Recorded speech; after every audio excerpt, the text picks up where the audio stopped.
Okay, so we're waiting for the unveiling of the 1971 Oldsmobile 442, which is a 445 W30, and this one is a convertible, as you can see there. So it's going to start in just a few minutes here. So let's see how this car turned out. Okay, so this is the unveiling of that convertible 1970 Oldsmobile 442. Here's the car. I could not get through here earlier and hear the presentation of the car, so my apologies. But here's the car. This is the 442 W30. Here's the inside.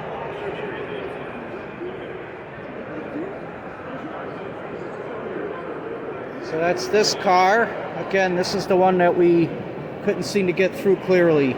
Okay, so this is another unveiling.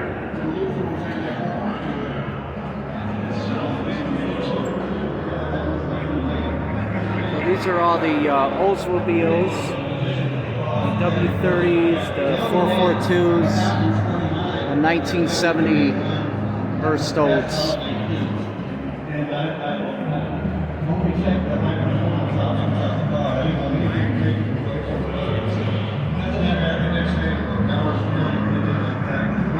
So we're gonna see this one get unveiled next, and this one is a convertible. And all the fancy stuff, but this one's on business. That's great. This is an unveiling restoration. Tell me how often did you drive it? Did you really use the car often over the years? Yeah, it was my sole means of transportation for quite a while. So, the car had, like I say, we wasn't able to put it in the garage and keep it as nice as I can do with cars today. But that's the reason that I wanted to do a full rotisserie restoration, out of respect for my father, and also to clearly display that I meant when I said that I would take care of the automobile. So I researched every single shop in the country, and I made the right decision. It's an automobile in particular, we've got to take it to Garner. That's really awesome to hear. We know that the Garner team has brought some great cars here in the past, and we're always fortunate to be able to share them. And Pictures and, so that I could scrutinize everything from going forward. But maybe sent you invoices. yeah, they were there. Yeah, no shortage of those. That's all part of the experience, right? Yeah. Also want to give a shout out to Steve Lenore, and they restored his car, which is a W31 back in 2018, I believe. And that was one of the reasons that led me to choose Toronto Construction. And of course, Steve Lenore publishes the rocket report, so his consultation on the car made sure that everything was authentic and done according to original specifications and so forth. We did make a few personal performance mods, but apart from that, it's totally original.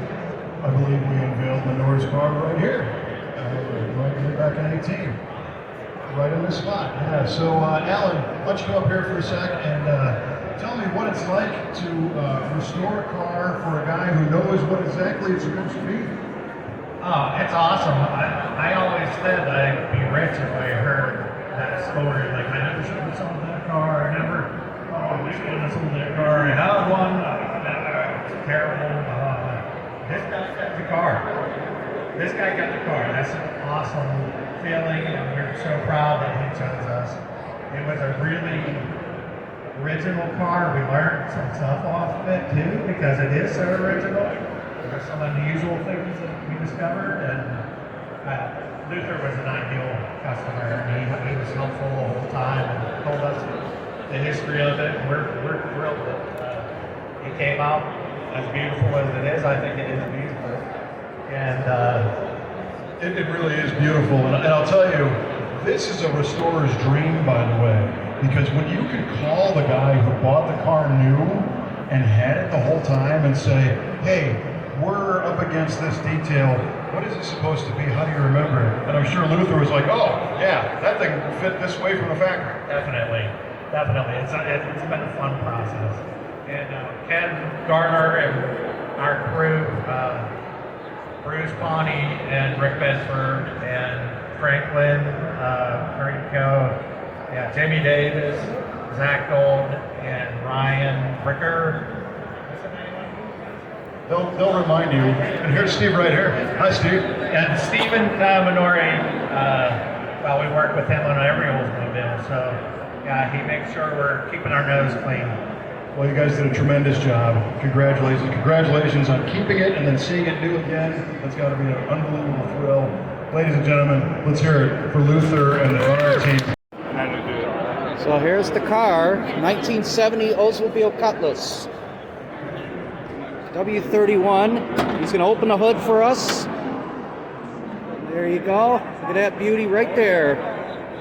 Beautiful car. Good. How you doing, Billy? Great, you? Great. All right, ladies and gentlemen, just a moment, unveil yet another from our friends at Garner. So it's another Oldsmobile Cutlass. This one's a convertible. Another very special Oldsmobile. You guys are known for these. We're going to have our Mcacn ladies remove the cover. And Alan, why don't you tell me about this one? All right, this is a twilight blue, white stripe, white Oh, dot, look white at that bottom. color. Beautiful. 1970 Oldsmobile 442 W30 4-speed convertible. And there were 96 of these made. There's around 35 left. And there are 3 of them here. To give the Mcacn credit for the amazing job they do getting these cars. But this car was purchased by Dr. Bob McCall in White River, Vermont. He used this car. This car, he put like 87,000 miles on it by 1974. And he drove it from Vermont to Florida to New York. And then the second owner actually worked at the dealership. And we just had a long conversation. He told me that him and his wife, she was 29 years, but they were really young when they bought the car. And he said it was actually his wife who bought the car. The salesman was kind of a jerk. And told them, but you guys will never be able to get the money for this. You have to put a burr under her saddle, and she was really upset. So I knew that he had all the dealer entity that bought the car. Yeah. Oh man, that's a great story. This color combination is stunning. I love the white top, and it's got a pearl white interior underneath, and from the factory, the white stripes, and the blue again. You mentioned it's a convertible 4-speed car. Tell me about some of the other options that I looked at. Well, I mean, it's got AM, FM radio. And there's not a lot of options as far as they were pretty well equipped as it were, but they didn't, they were meant to be air conditioning. So, but you got natural air conditioning, right? So if you really need it. And the car, I bought it in 2022 from my third owner. He had a great long time on it, plenty of pieces. And of course, since Ken and Steve Minori looked at the stripes, they were like, you're not ready. So they had to strip it all down and start over. The car, not every nut and bolt is touched, as are most of our restorations. Well, your team did an incredible job once again. Ladies and gentlemen, let's hear it for this fantastic 7442 W30 convertible 4-speed car. You can join us to help us unveil these amazing 442s, one from 1970 and one. Oh, wow. Round of applause for this beautiful machine. Everyone's been charging me for everything. Oh, really? $100 That's... to let you in through this door. Oh, $20 Oh, to really? use that rag. I'm like, There's the legendary Peter Rock. Corvette Stingray designer. Is that right? Yes. There he is, signing a book here.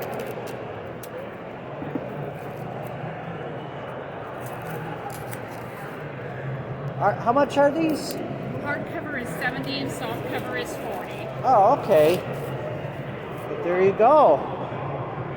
Now, let me grab one of these here. Absolutely.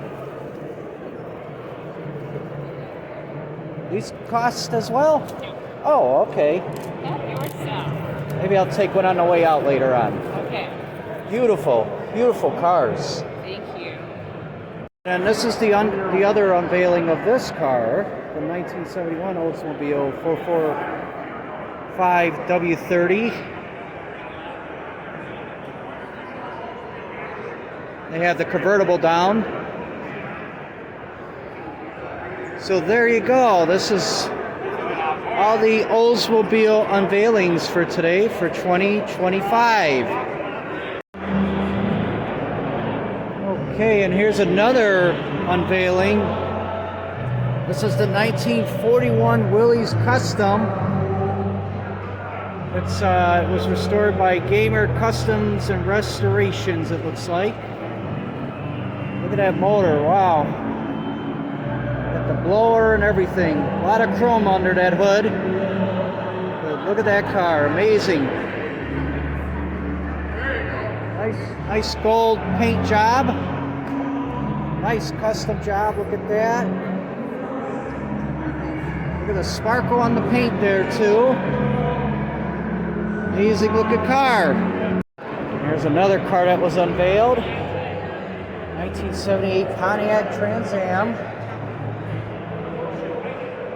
Smokey and the Bandit. Beautiful car. And here's another unveil, of course. Another Trans Am.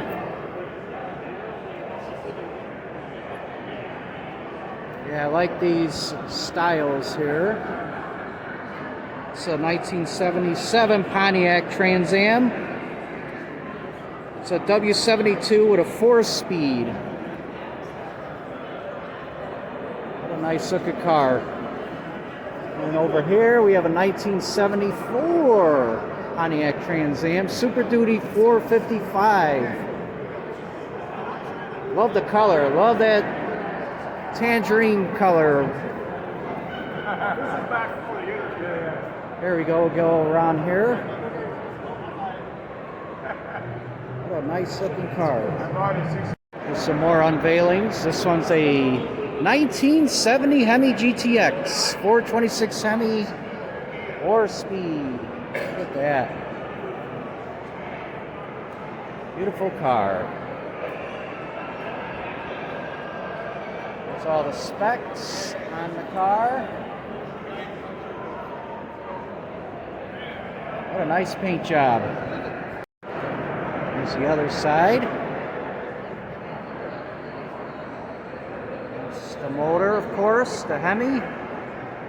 Let's just take a nice look at the 4-speed. Look at that. What a nice looking car.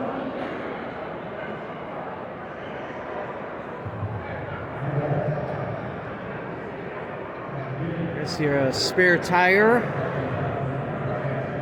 And then that's the underneath of it, of course.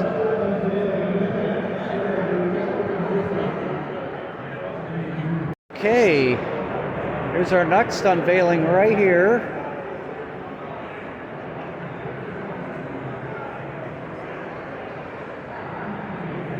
This one's a 1968 Dodge Corvette RT 426 Hemi. So that's the other unveiling, and then we have this one too. Another GT. This is a GTX convertible. It's got the Hemi heads on here.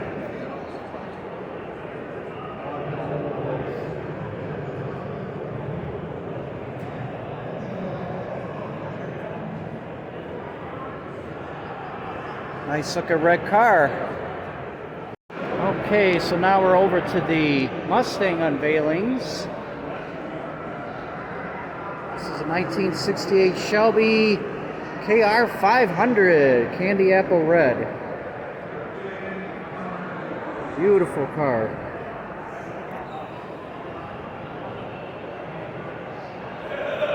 That one. And then we have the 1967 Shelby GT 500 lime green. Look at that. These were really popular in the day. Beautiful cars. Love the Mustangs. Okay, so this is the 440 Cuda.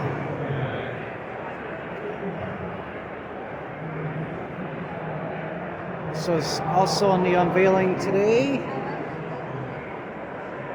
I love the colors with the white especially.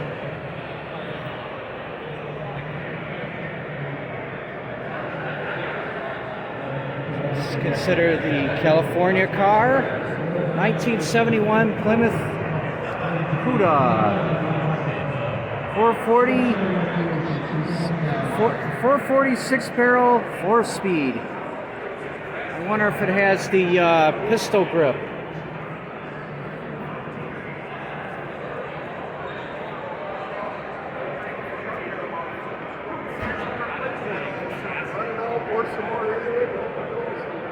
Let's see if it has the pistol. It does. Look at the pistol grip. Love it.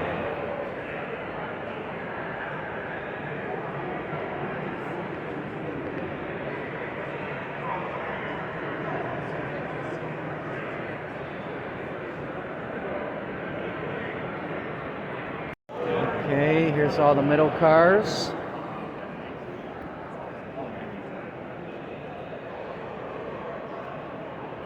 More Plymouths. I believe last year was, I want to say the Mustangs? I don't remember, but whatever. Look at that. So this is, again, the middle row when you come in the front.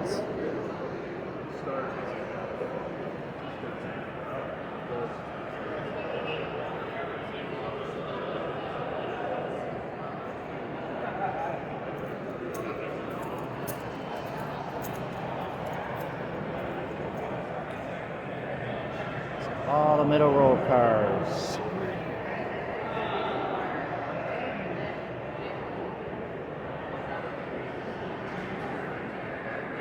This one's the Hemi.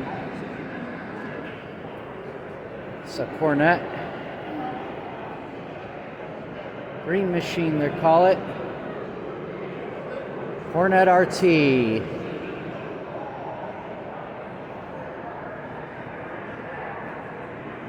There's a Plymouth GTX in the brown color.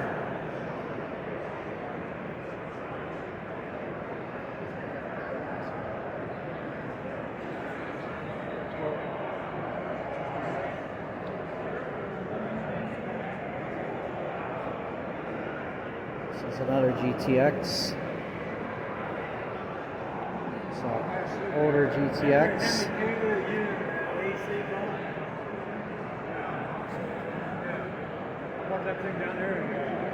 So this is our first look of the auto show here. Classic car show. I do not dare to call it the auto show because the auto show is the Chicago auto show. These cars are way better than these newer cars they have nowadays.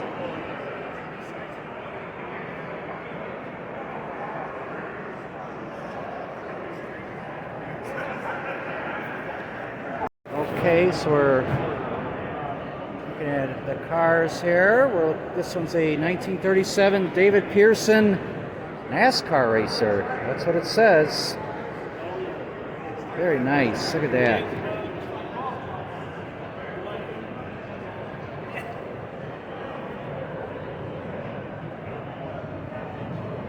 Then we have the Hemi Cuda.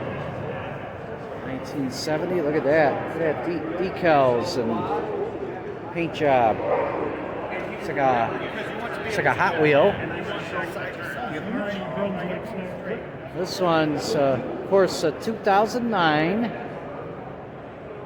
Dodge Challenger. Look at that. Almost looks like a really old car, don't it? But it's a 2009.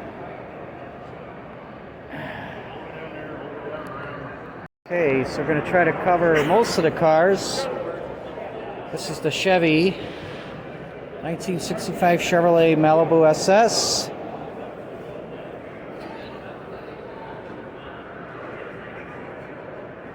And this one's another 1965 Malibu SS. We have action Thursday. If you're not already over there and you're a bench racer, I'm telling you, you want to get over to the main stage. All these are 65s. On stage, you can meet Butch. Chevelles and Malibus. Chevelles and Malibus. Paul Rossi, John Foxwell. Okay, so this is for the unveiling of 1965 Ford Falcon.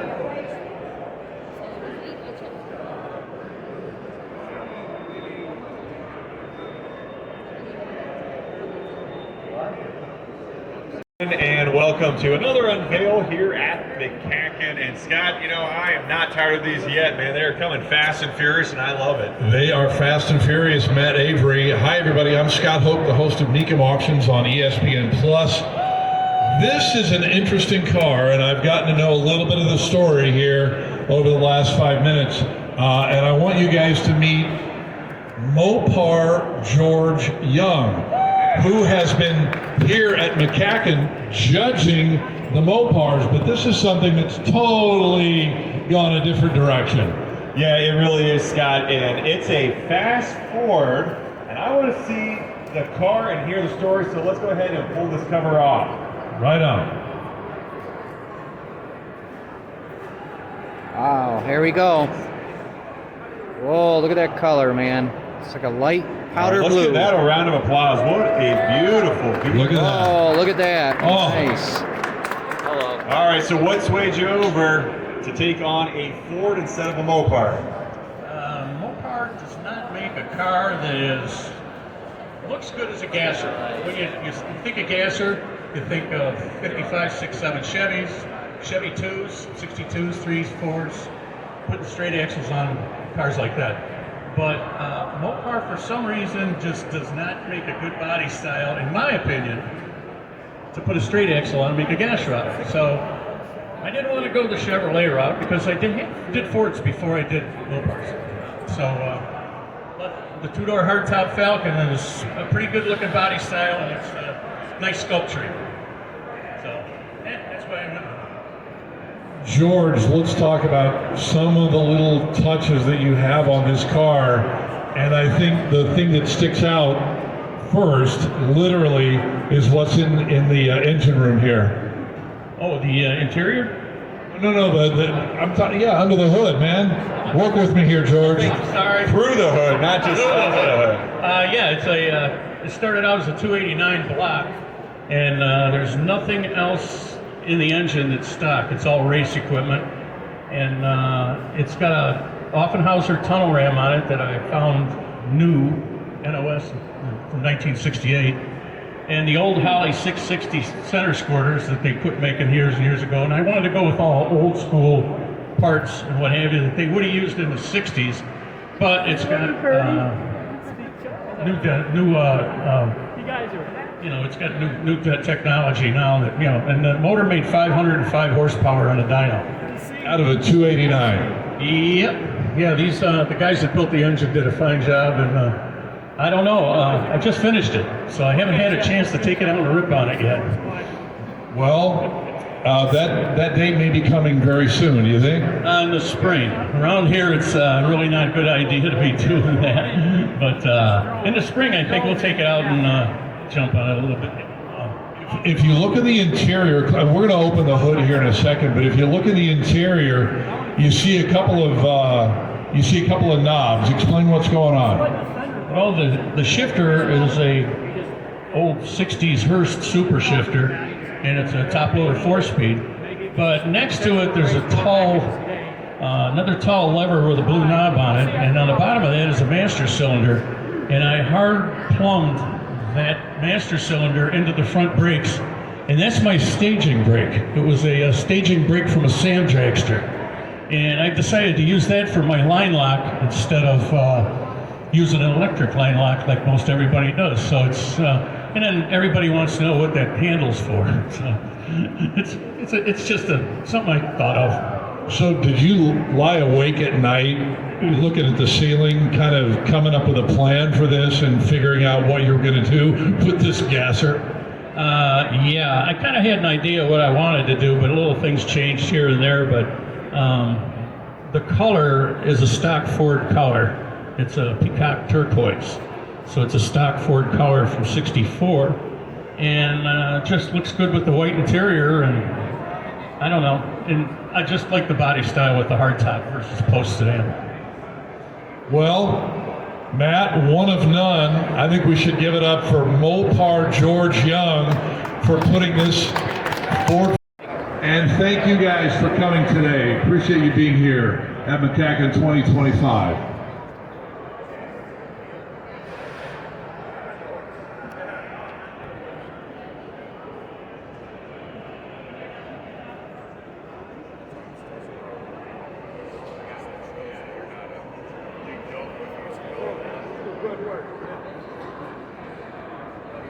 Okay, so he's going to open the hood here. There you have it, guys. Look at that. Look at those blowers. Amazing. High-rise manifold. Yes, sir. Thing sucks a lot of gas, but that's what it's made for. This thing's probably like a rocket. But there you have it, guys, the 1965 Ford Falcon. And I do apologize about the paint job. I called it powder blue. I guess it's peacock blue. Amazing job.